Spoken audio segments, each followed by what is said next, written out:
Oh, yeah. I'm just thinking of that 8 years, 3 months, and 9 days. Yes. Today's Friday, the 11th of October of 2019. Yep.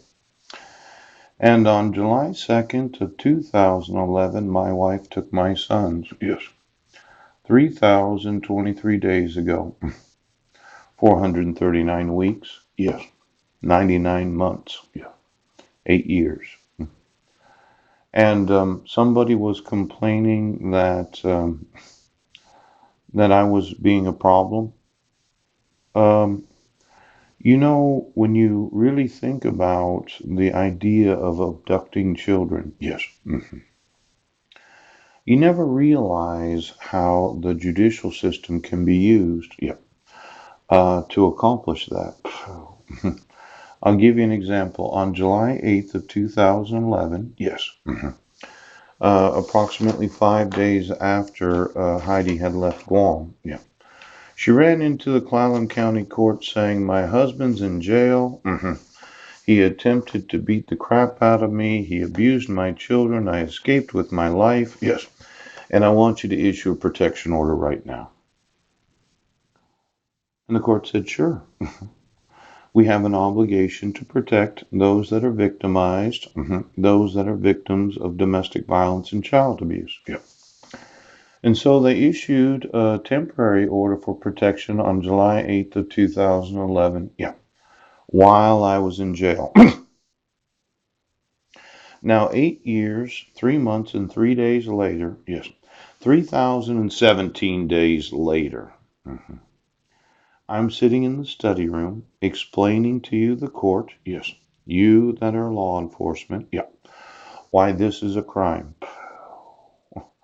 Now, first of all, yes, she fabricated the false police report that I was a domestic abuser, yes, a child abuser, and that I had assaulted her, yes. Second, she bought plane tickets without my knowledge. Yes, she took my 5 sons, right, put them on the plane and traveled back to Clallam County, where you had made arrangements for a protection order to be issued. Yes, while the actual arrest took place on Guam. Yeah. Now, you reissued that temporary protection order 2 weeks later. Yes. For what reason? Doesn't seem like there's any reason. Since there was no attempt of service to myself. Yes. There was no 5 days prior to court hearing. Yeah. Having proof of service in the court file. Right.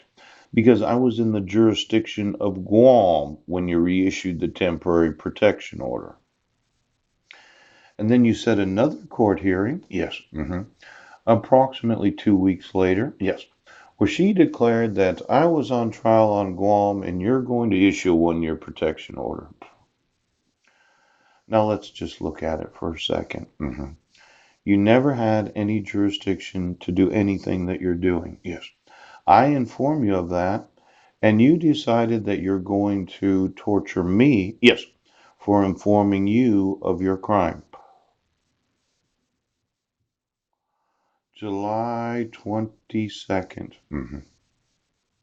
2011. Yep.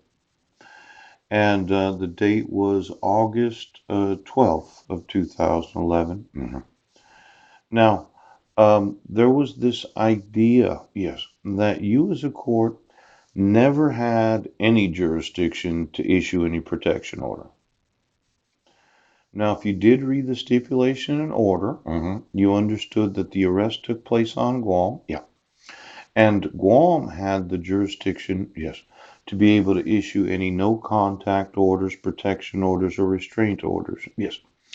Now, you'll notice here, July 22nd of 2011, August 12th of 2011, 3 weeks later, yes, as if that made any difference at all, except for possibly you violated the RCWs of issuing a temporary protection order for 14 days. And I have read the literature in King County where they said it's 2 to 3 weeks. Yeah.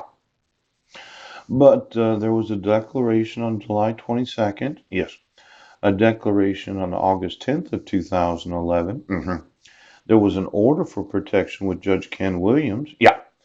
And 3 weeks later, 21 days later, you issued a 1 year protection order while I was on trial on Guam.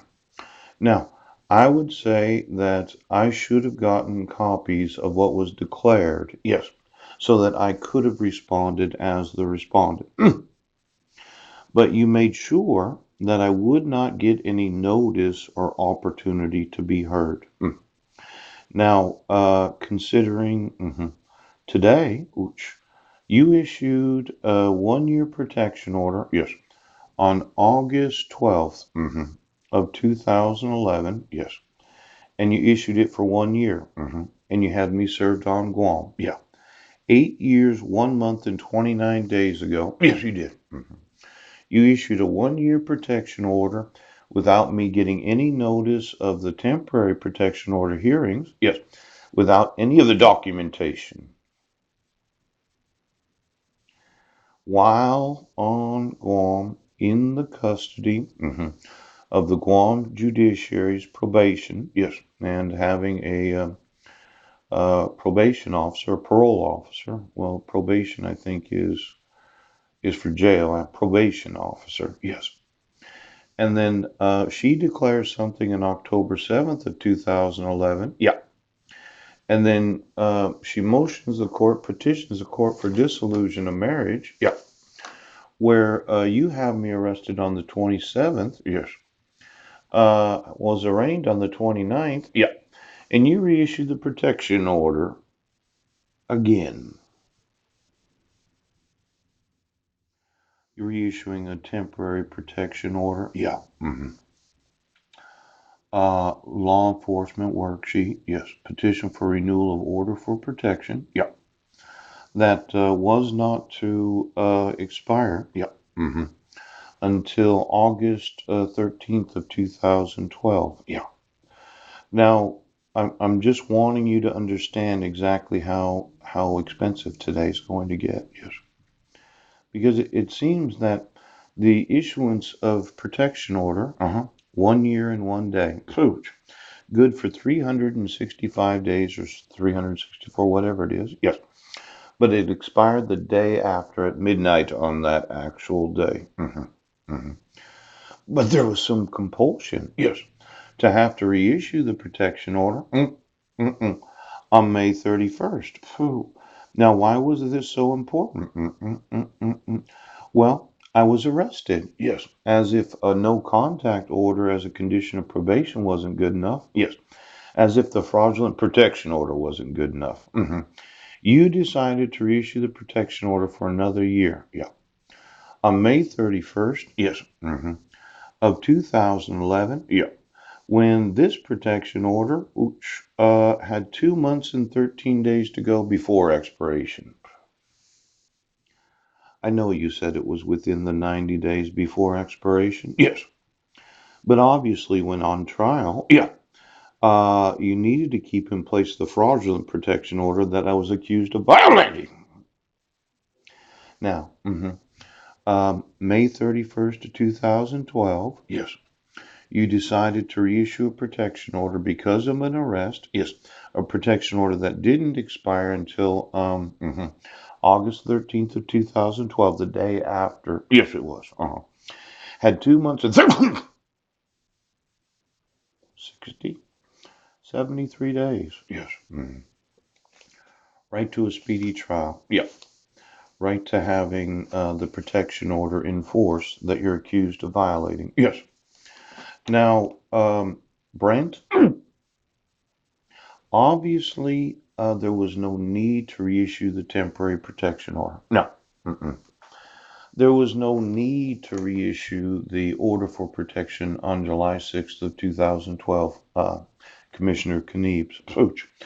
I was on trial for that. Now, you did, yeah. And as I remember it, you issued it for another year. Yes. While on trial for the accusation of violating the fraudulent protection order. Now, Sheriff's return of service. Yes. Declaration of Pastor Greg Miller. Yeah. You modified a protection order that you had no jurisdiction to issue. Yes. Because I was the accused in a trial. Yes. For violating the protection order that you should not know.